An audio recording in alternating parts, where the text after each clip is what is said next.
Les lycées ont déjà fait leur rentrée depuis le 16 septembre, conformément aux directives de l'EMOA. Donc les collèges et les primaires vont faire leur rentrée, en tout cas le 1er octobre.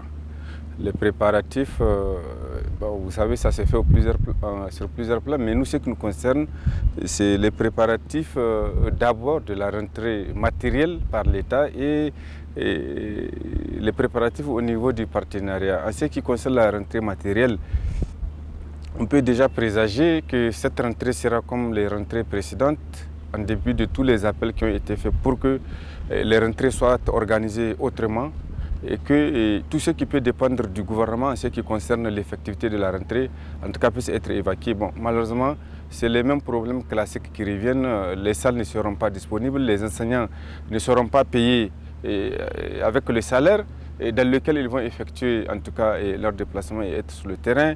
Les fournitures certainement ne seront pas suffisamment données, même si elles vont être données à temps, c'est peut-être des reliquats de l'année passée qui vont être donnés. Il arrive souvent aussi l'opacité qui entoure les préparations de la rentrée. À l'heure actuelle, les syndicats ne peuvent pas vous dire à quel niveau l'État est en ce qui concerne les préparations de la rentrée. Nous l'observons de loin, comme tout le monde. Il nous arrive quand même souvent d'accompagner dans le lancement des rentrées. Je ne sais pas si cette année on va être invité, puisque déjà nous avions été évités avec la rentrée des lycées. Peut-être que ce sera le cas maintenant. Toutefois, nous, on est disponibles et si nous sommes appelés pour aller au moins et constater des visites que la rentrée, dite maintenant politique, est faite.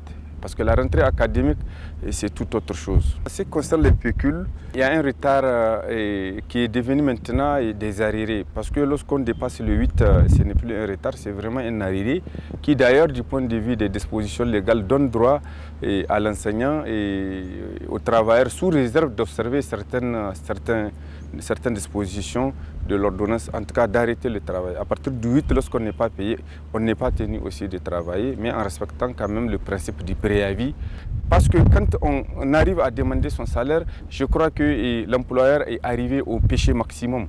Lorsque on finit le travail et qu'on n'est pas payé, je crois que pour peu qu'on décide d'être sévère, on arrête le travail. Et s'il faut arrêter le travail, ça veut dire que selon le gouvernement, ou suivant ce que le gouvernement est en train de nous faire, à chaque fois qu'il ne paye pas le salaire, nous devrons arrêter. Et s'il faut arrêter à tout moment, il y aura une perte de temps terrible, une perte de temps scolaire qui fera en sorte qu'à la fin de l'année, quel que soit le colmatage que le gouvernement va faire, il n'aura pas en tout cas une année académique normale. Alors désormais c'est fini. En tout cas en ce qui concerne la FISEN, il est clair que nous ne pouvons pas continuer à donner carte blanche au gouvernement.